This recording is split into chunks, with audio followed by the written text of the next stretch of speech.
Distinguished Senator Benga, because I'm aware that in the whole of Nigeria, there is only one aviation technology school located in Zaria.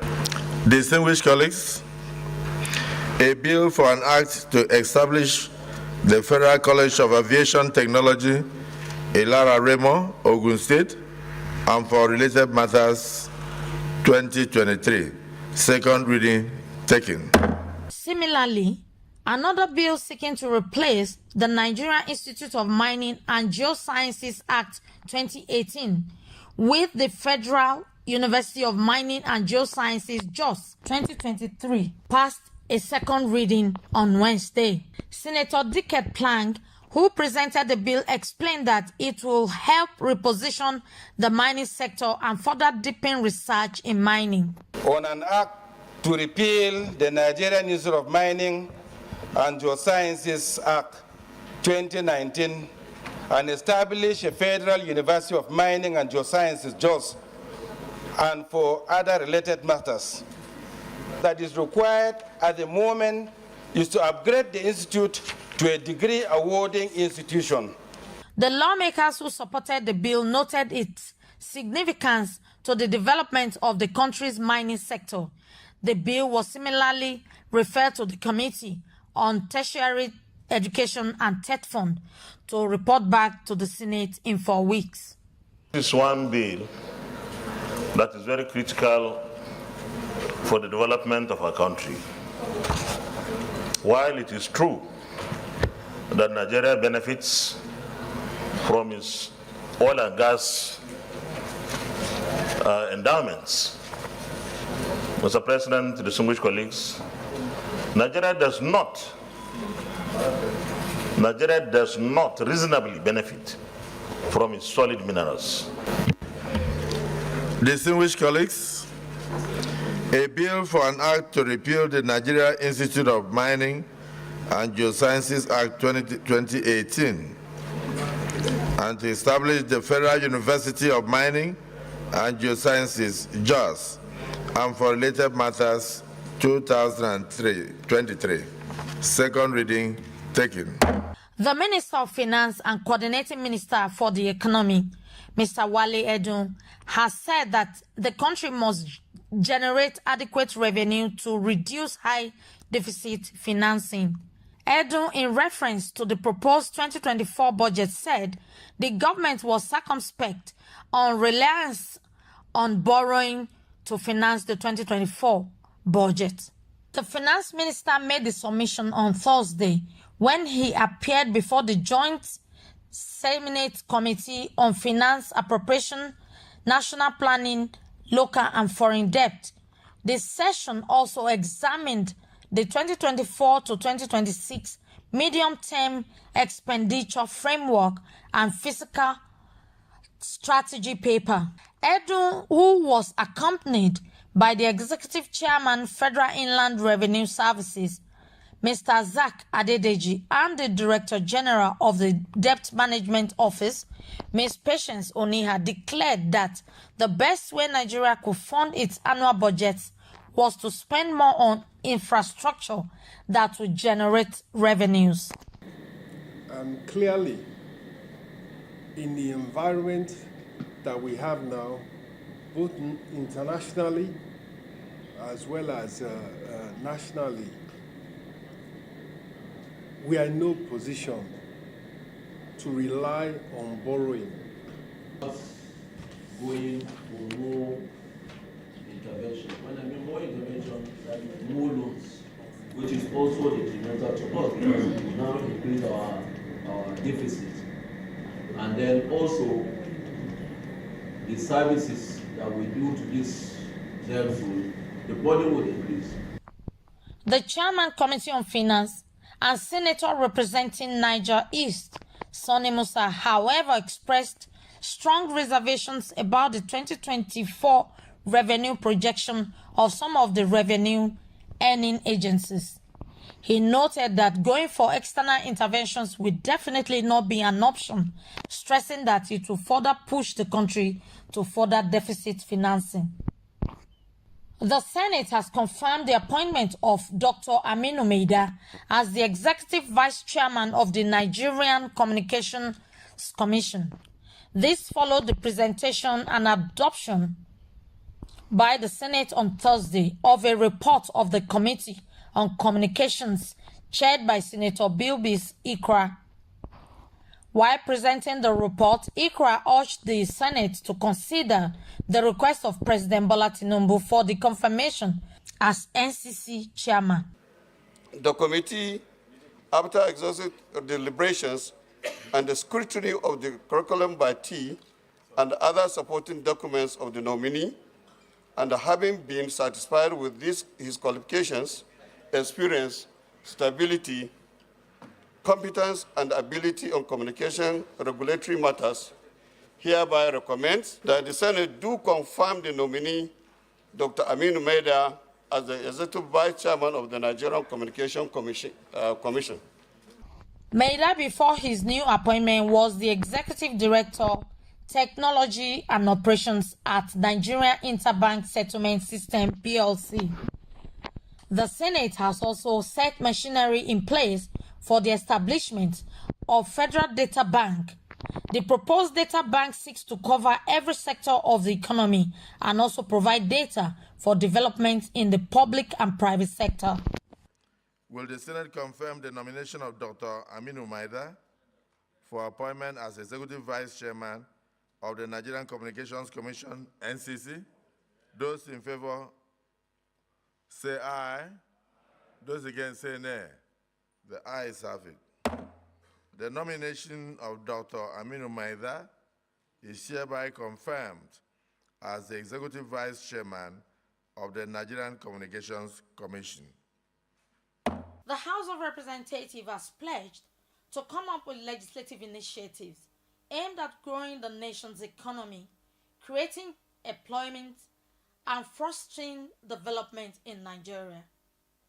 Correspondent Linda Ike reports that the Speaker of the House of Representatives, Tajuddin Abbas, made a disclosure on Wednesday at the unveiling of the legislative agenda of the 10th Assembly. The federal lawmakers noted that the 8-point legislative agenda is designed to provide the executive arm of government with the necessary support. Details of this and more will be coming your way shortly. Please stay with us. The Speaker, House of Representatives Tajuddin Abbas, has advocated for more partnerships with civil society organizations, non-governmental organizations, and donor agencies towards strengthening the capacity of the National Assembly. He made the call on Monday in Abuja at a meeting with development partners, donor agencies, technical partners, and civil society organizations on the capacity needs assessment of the House. Abbas, who was represented by the majority leader of the House, Julius Ihobere, stressed the capacity needs assessment of the National Assembly, stating that it will enable the evaluation of the strengths and weaknesses as an institution, as well as identify specific areas where additional support and capacity building initiatives are required. He added that it will provide the House with valuable insights into improvements of legislative processes, oversight mechanism, and overall effectiveness in representing the interests of the citizens. The legislator is distracted from oversight work, from constituency outreach, from even work on the floor, motions and bills and basic debates, because you are worried. What will you put on the table when you go to campaign? We're not talking about the other pressures. So it's critical that whatever strategies we're going to adopt to improve the image of the legislature.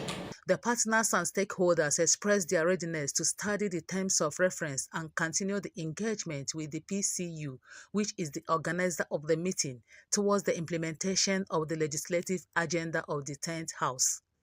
They also expressed their support for the needs assessment to be conducted on the National Assembly, especially the House of Representatives.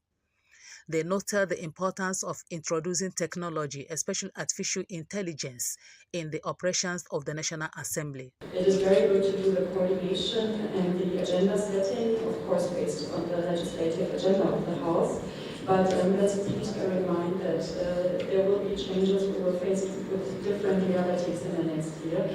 And but this is my plea for a strong monitoring of what is going to happen here. Speaker House of Representatives Tajuddin Abbas says technical skills development will address unemployment and its attendant challenges in the country. He stated this on Monday at the inauguration of the House Committee on Polytechnic and Higher Technical Education in Abuja. Speaker, who was represented by the Deputy Speaker Benjamin Kalu, said the world of information and technology has now shown that skills are not only triumphing, but its boundless possibilities continue to impress the generation. He said that a cursory look at the statistics from International Labour Organization estimates that about 75 million young people in Nigeria are unemployed. According to him, this report does not only represent a massive pool of untapped talent and human capital, but it is speculated to account for a significant cause of social unrest. This committee carries out its oversight. Youthful bills and proposals that can retool the system will be presented for consideration.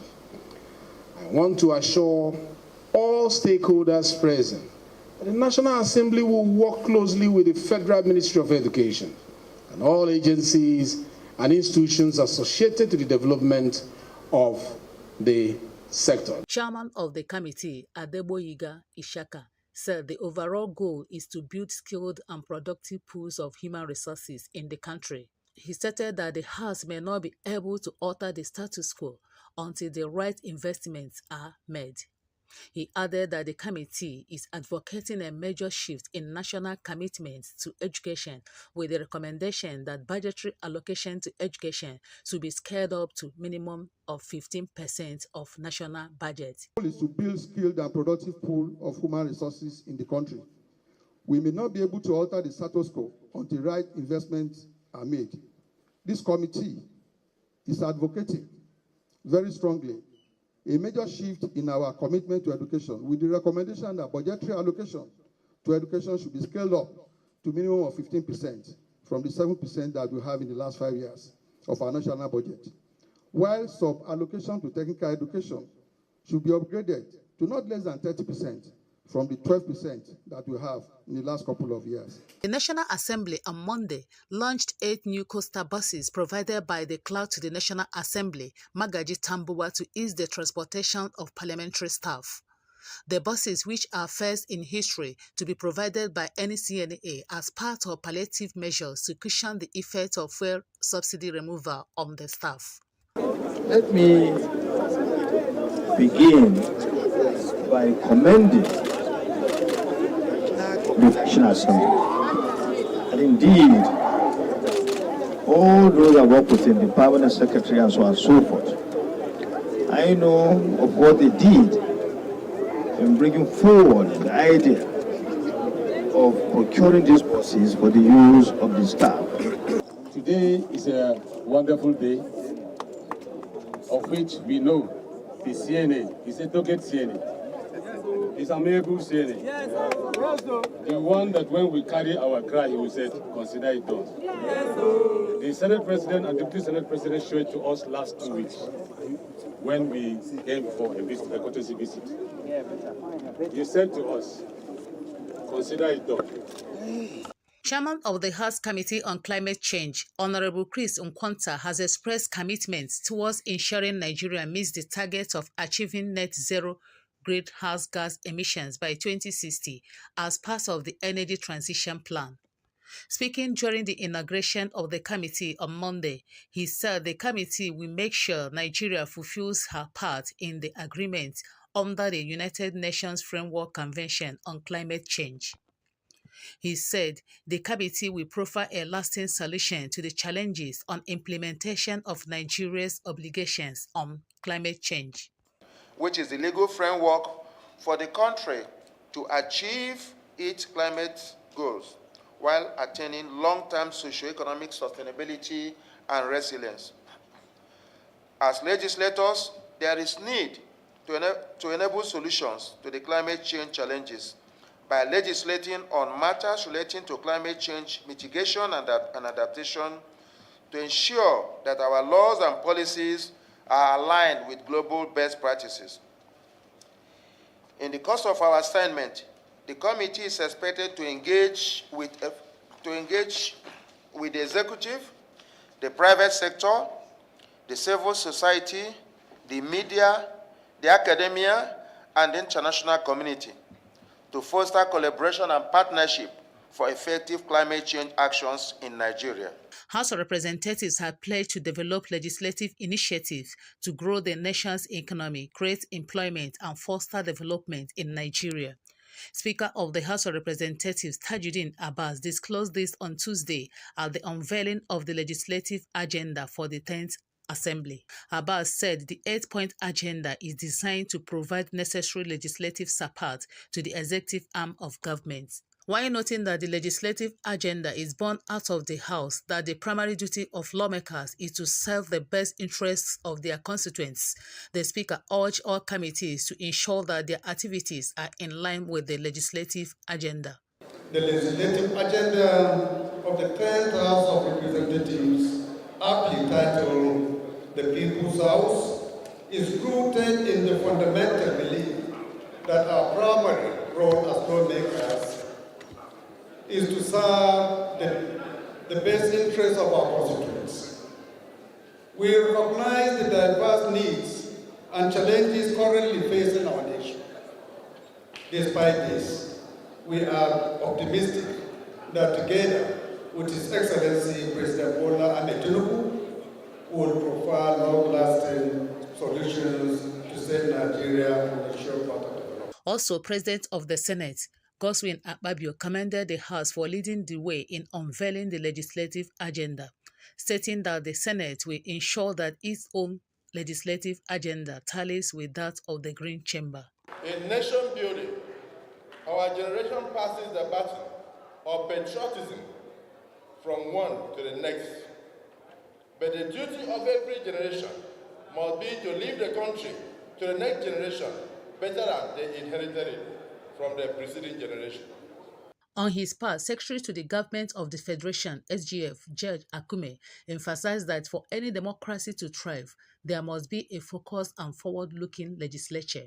Akume noted that the agenda is an evidence of the high quality of leadership of the lower chamber, assuring the House the commitment of the executive. I similarly bring to you the one compliment of the executive arm of government, the enduring constitutional partner in progress on this landmark event. For any democratic system of governance to thrive, there must be an existing and focused and forward-looking legislature. The leadership of the National Assembly has restated its commitment to prioritize education in the country. The leadership also urged students across the country to stay away from alcohol consumption and smoking of cigarettes for its side effects. President of the Senate, Godswin Akpabio, and Speaker of the House of Representatives, Tajuddin Abbas, stated this on Thursday in Abuja at the grand finale of the National Quiz Competition on the Legislature and Democracy for Senior Secondary Schools in Nigeria, organized by the National Institute for Legislative and Democratic Studies, NITS. Akpabio, who advised the youth to stay off vices that can affect their dreams and aspirations in life, urged them to refrain from taking substances that can be injurious to their health. Do allow your friends to influence you negatively. The rest may smoke Indian hemp. It may be good for their health, but the Indian hemp may send you to somewhere else. You may become mad if you try it. So don't try what your friends try. Ignore them. Personally, without boasting, it's not meant for you. The Speaker, who was represented by the Minority Deputy Whip, Ale Issa Jesse, said the quiz competition reinforces the priority of the 10th National Assembly, which since its inauguration has prioritized education, while stating that the competition is shaping the political and civic culture of students. Abbas assured to sustain the initiative. All that the leadership of the 10th National Assembly, and in particular the House of Representatives, will ensure that these laudable initiatives of the brainchild of NIL is sustained and will give all the necessary support needed to promote the activities of the Institute. Earlier, Director General of NIS, Professor Abubakar Suleiman, said the NIS quiz competition serves as a vehicle for engagement and advocacy to close the youth exclusion gap and raise leaders that would champion democratic processes and serve as change agents.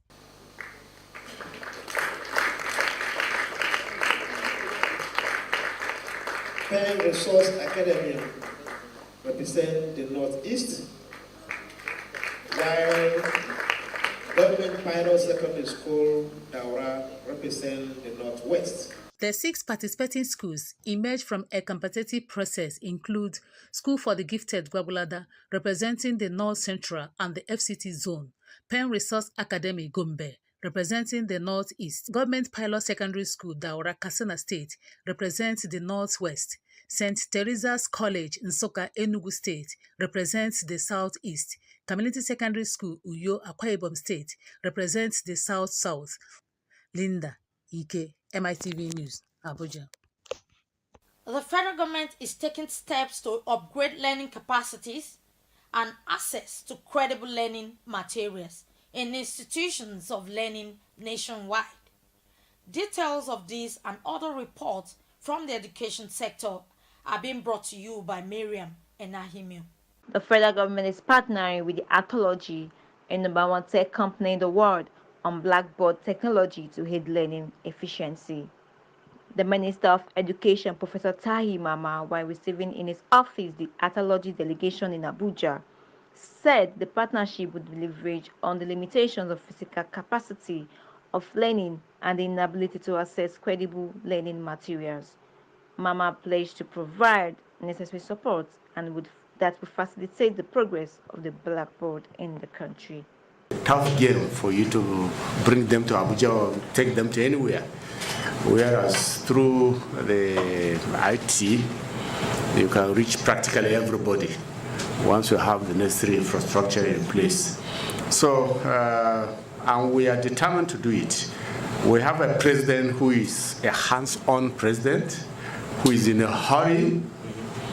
He believes, rightly so, that we missed a lot of opportunities. The ES just mentioned one of them now, where he mentioned Saudi Arabia having been 1 decade ahead of us in respect of what we are trying to do.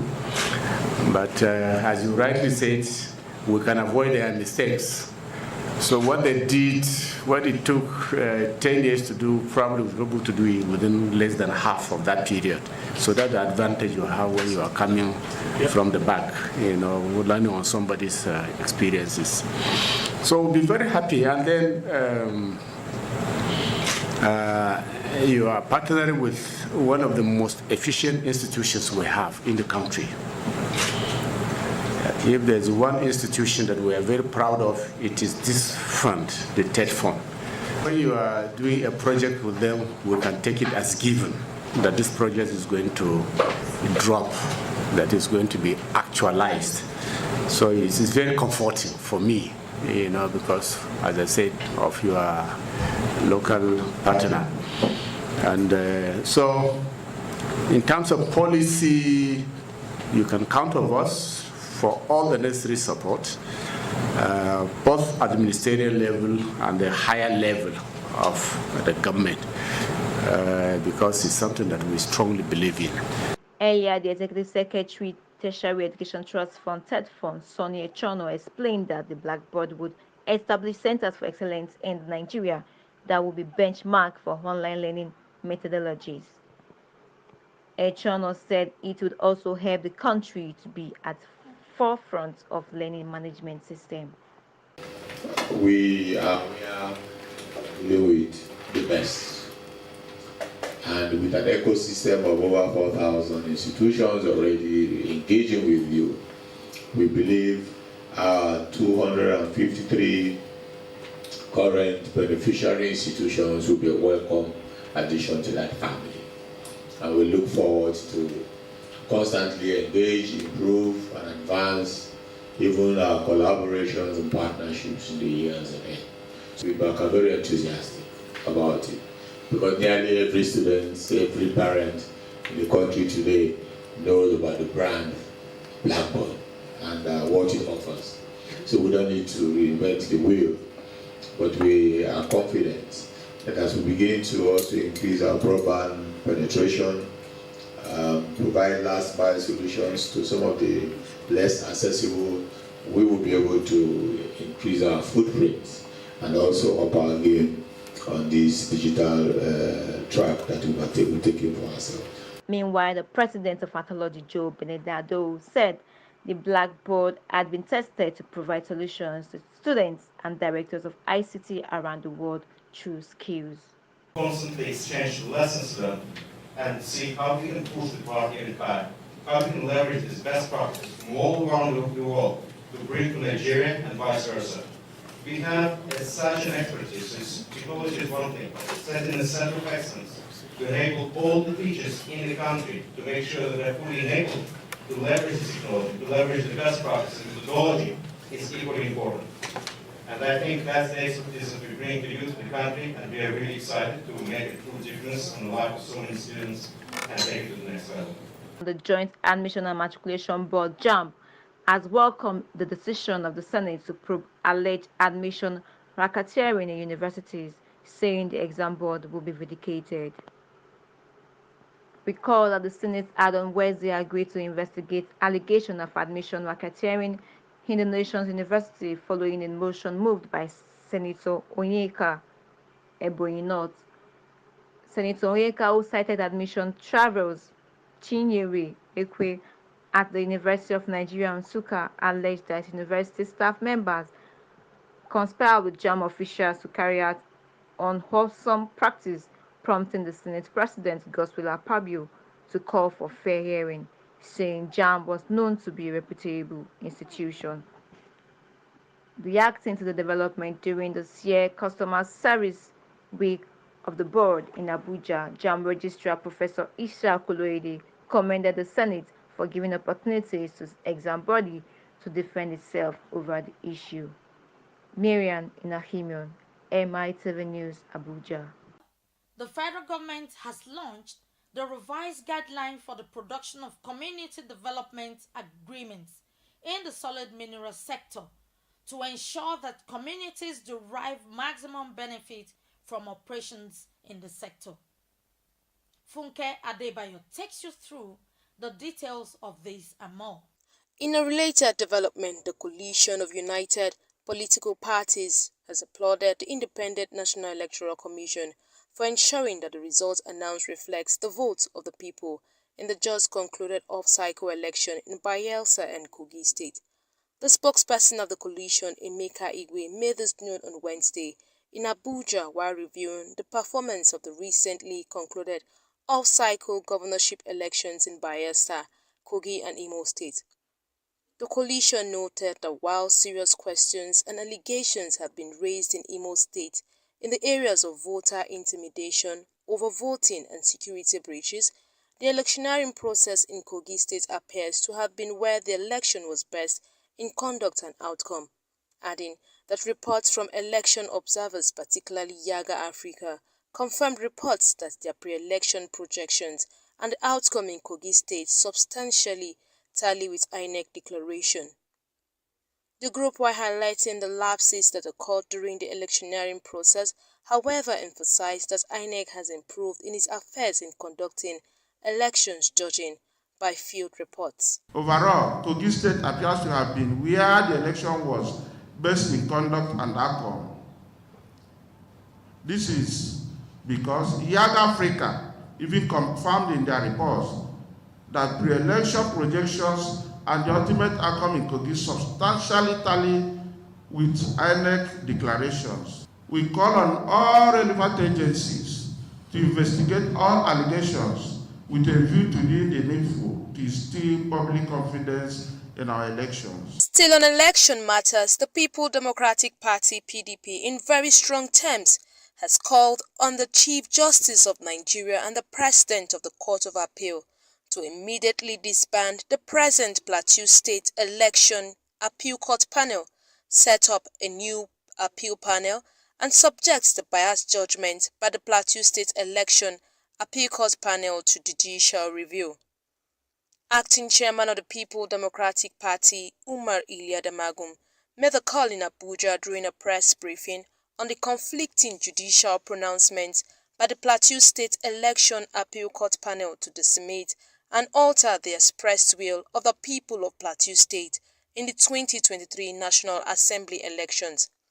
He noted that it is a matter of concern by the PDP on the perverse pattern and attempt by the APC to use certain hugely compromised electoral petition courts to snatch elections clearly won by the People Democratic Party and award them to the defeated candidates of the APC, who were rejected by the people at the polls in most states across the country. The PDP also urges the CGR and the President Court of Appeal as very experienced judicial officers to restore confidence, immediately disbanding the present Plateau State Election Appeal Court panel, set up a new panel, and subject the biased judgment by the Plateau State Election Appeal Court panel to judicial review. The Nigeria Immigration Service has declared a 3-day mourning period in honor and memory of 4 of its personnel who lost their lives in a ghastly motor accident in Kano State. The service public relations officer Aridegbe Adedotun, while addressing newsmen on Monday at the service headquarters in Abuja, conveyed that on Sunday, November 12, 2023, 11 NIS personnel returning to Abuja from an official assignment in Kano State tragically got involved in a ghastly accident and 4 personnel lost their lives, while 7 sustained various degrees of injuries and are currently receiving treatment at the Aminu Kano Teaching Hospital in Kano. While extending the condolences of the Acting Comptroller General, Caroline Adepoju, who is deeply grieved by the incident, the NIS spokesman assured of the service support to the families of the deceased. This is a time of deep reflection for the entire Nigeria Immigration Service. The acting CGI has directed all commands and formation heads to fly our flag at half-mast for the next 7 days, and currently we are observing a 3-day mourning period in honor and memory of our dear fallen gallant colleagues. The federal government has launched the revised guidelines for the production of community development agreements in the solid mineral sector to ensure that communities derive maximum benefits from operations of the mineral sector. The Minister of Solid Minerals Development, Dele Alake, made this known on Thursday in Abuja during the official unveiling of the revised guidelines in the solid mineral sector.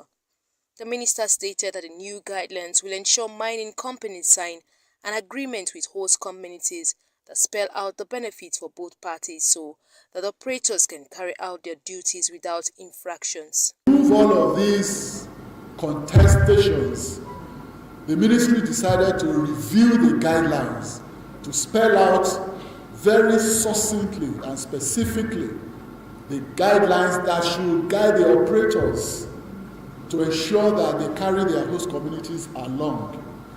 And today, I'm happy and I have the honor and privilege to be before you to launch these revised guidelines.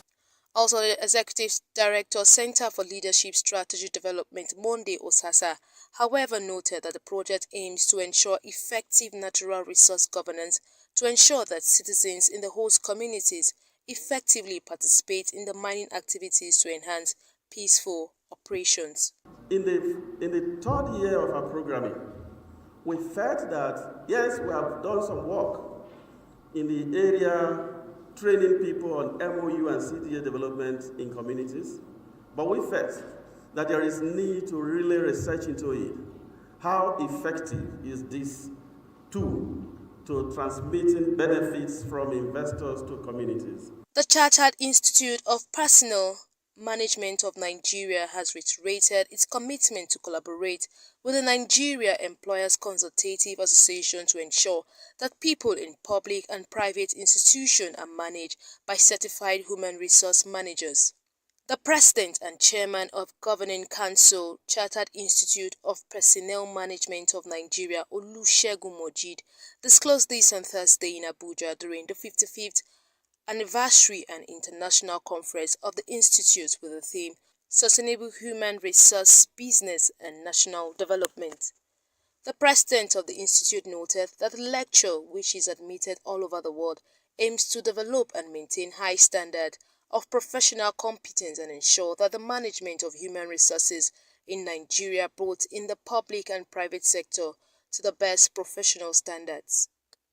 He therefore urged the participants present to practicalize all they learned from the lectures to ensure that the standard of the human resource practices and management is developed to standard.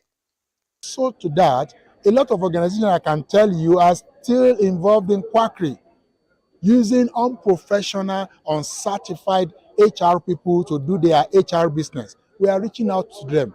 We are entering into collaboration with the Nigerian Employers Consultative Association to see how people will be managed by certified people managers.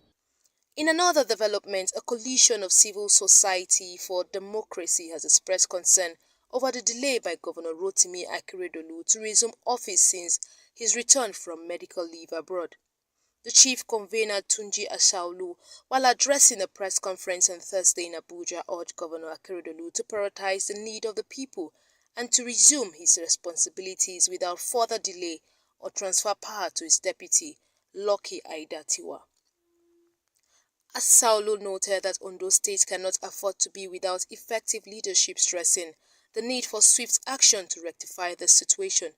The rights group, while condemning any attempt by political jobbers to solve this discord between the governor and his deputy, further called on all relevant authorities to urgently address the matter and ensure the seamless transition of governance to the Ondo deputy governor by the provisions of the constitution.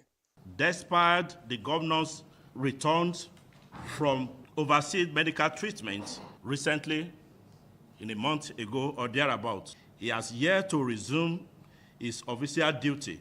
Let it be on record that we, like many other good citizens of Nigeria, are praying fervently for the recovery of our governor, the Governor Rotimi Akeredolu. But what we are saying is the vacuum that he have created, which we are speaking on behalf of the citizens of Ondo State. Therefore, we call on all relevant authorities to urgently address this matter and ensure the seamless transition of governance to the Ondo State Deputy Governance in accordance with the provisions of the Constitution. A High Court of the Federal Capital Territory has ordered the remand of 13 members of the Petroleum Tankers Drivers Branch of the National Union of Petroleum and Natural Gas Workers in Kuje Prison. The 13 defendants were on Friday evening ordered to be remanded in prison by Justice Yusuf Halilu after their arraignment on a 5-count charge. They were put on trial by the Inspector General of Police for allegedly beating up Nupeng's President, General Secretary Wale Afolabi, and the newly elected National Chairman of the Petroleum Tankers Drivers of Nupeng, Augustine Egon.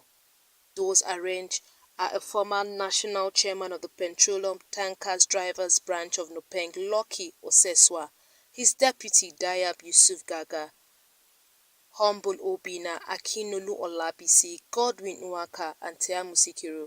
The rest are Abdulmumin Shaibu, John Amajoyi, Zaria Arego, Patrick Ervo, Stephen Ohenorume, Gift Uponoku, and Sunday Eziotra. They, however, pleaded not guilty to the charges, after which prosecution counsel Frank Lunge applied for a date to begin their trial. However, lead counsel to the defendant Chris Oshomoge-san orally applied for the bail of his clients, claiming that the offences committed were bail-bailable. However, the court rejected the oral bail application and ordered him to file a final application and adjourn to November 21st for trial. Justice Yusuf ordered that the 13 defendants be moved to Kuje Prison in Abuja on remand pending the determination of their request for bail. That will be all for this week's edition of your favorite program, Abuja Weekly File. Join us next week for another interesting package. Same time, same station. I remain your host, Folashade Abdusalami, MITV Abuja. Bye for now. Hello viewers, I welcome you to this edition of